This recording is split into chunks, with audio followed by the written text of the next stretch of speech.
You're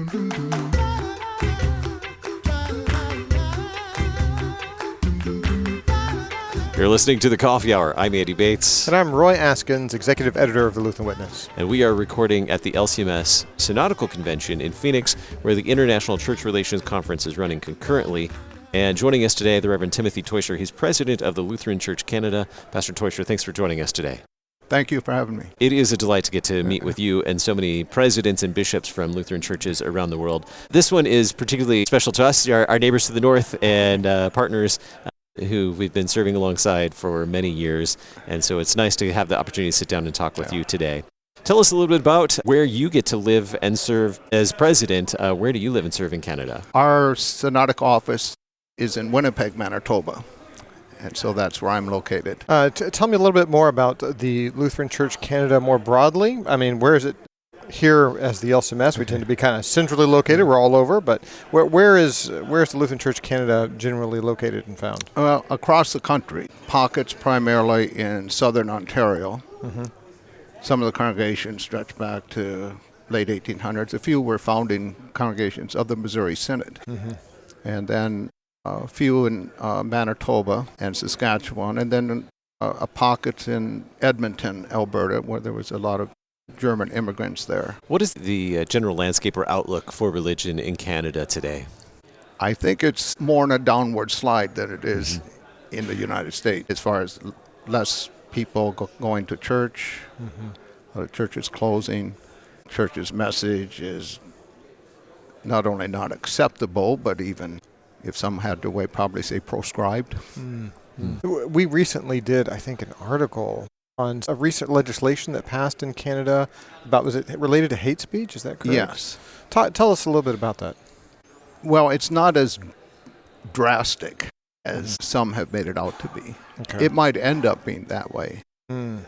But for it to go through the legislative process is very unlikely. We're part of a number of churches called the Evangelical Fellowship of Canada.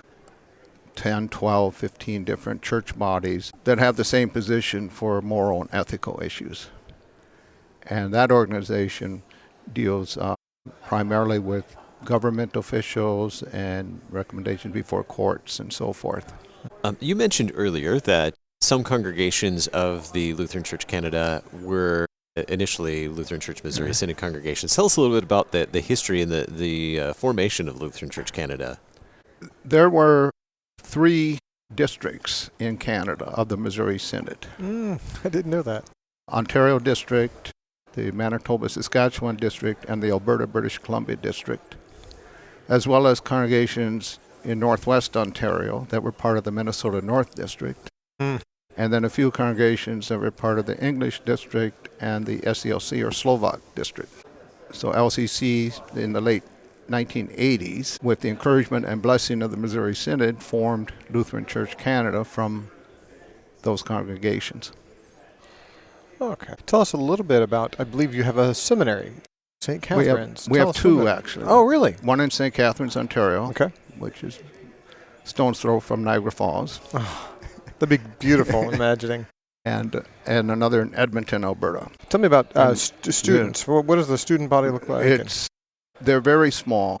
We have probably 8 to 10 students in each seminary at present time, although the last few years has seen a little uptick of young men coming into our seminaries. Now, some might wonder why we have 2 small size. The problem is geography. There's no Midwest in Canada, so that makes it challenging that way.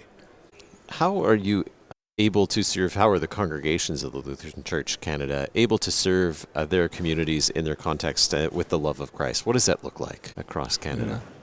Well, a lot of them are struggling with size, decline of numbers, which isn't too surprising these days. But there are some that have increased day schools or even looking at starting parochial schools is the primary thing. And we're trying to get emphasis, theological emphasis and training of people just to be able to share the gospel in the course of their station in life. What sort of programs are you working on to help with that? I mean, that sounds like a phenomenal thing. So you're developing some programs to help with this kind of personal witness. I don't know if I'd call it programs, just reset emphasis, primarily catechesis of people. I think a big problem is an issue is the theological education of our own people that needs to be increased. Okay. And once they're comfortable in the catechism, they can talk to people about the Christian faith and life. Yeah, people have asked, well, how do I talk about the faith? I said, well, you memorize the catechism as a young child, Yes. right? Somebody asks about God, and you can say, here's what I believe about God. Right. Yeah. So that's one of our emphases, is to increase in our congregations the catechesis. Now, I understand your term is coming to a close at the end of this month. How long have you been serving as president of the Lutheran Church Canada? 8 years. And what is our convention cycle is a triennium. We have a 3-year cycle. What is that like for We Lutheran Church changed Canada? ours a few years ago to a 4-year cycle. We would probably like to do that also. And we also, there had been some issues and concerns, and so we have regions, not districts. Oh, okay. But the 3 regions aren't incorporated. So there's no district conventions. There's just one synodical convention every 4 years with all delegates from all the congregations in attendance. Where did you serve before? Give us your story of how you became a pastor and eventually president of the Lutheran Church Canada. I grew up in the U.S. My dad was a pastor, North Dakota and Nebraska. And after graduation from University of Nebraska, I went to Concordia Seminary in St. Louis.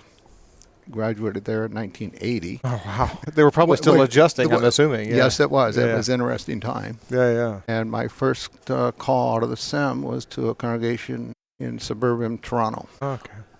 And I've been up in Canada ever since. What would you say is the most unique thing about the Lutheran Church Canada? Now, having been in the United States and the Lutheran Church Missouri Synod, now serving in Lutheran Church Canada for some time, what would you say is unique about it? One thing I would say is more of a family atmosphere, partly because we're smaller, and so people know each other all across the synod. So you good communication in that regard.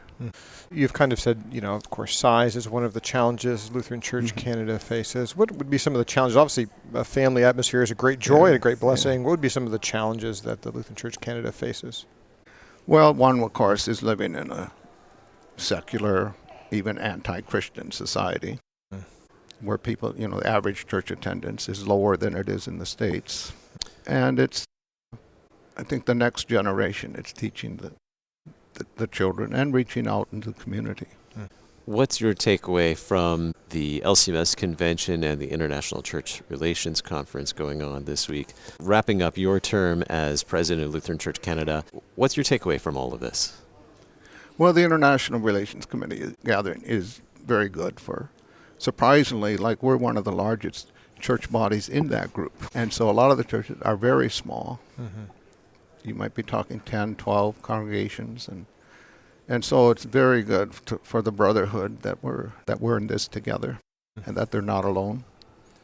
And that we're all on the same page theologically.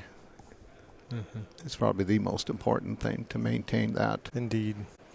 If there's something we can here in the Lutheran Church Missouri Synod down here in the U.S., are there some things we can keep in our prayers for you and the Lutheran Church Canada as you look to whatever your next step in life is, but also for the church body itself? Well, prayer for our leaders, our newly elected president, and that we would continue to maintain the preaching of the word and the administration of the sacraments in its truth and purity, no matter to many or to few. Our guest today, the Reverend Timothy Teuscher, President of the Lutheran Church Canada. Thank you so much for spending this time with us here. Thank you very much. You've been listening to The Coffee Hour. I'm Andy Bates. And I'm Roy Askins. The Coffee Hour is a production of KFUO. This program and our station are dependent on listeners just like you. To support KFUO Radio, our podcast, and all the other programming, please make your gift or pledge today at kfuo.org/give and help us continue sharing the good news of Christ for you anytime, anywhere. kfuo.org/give.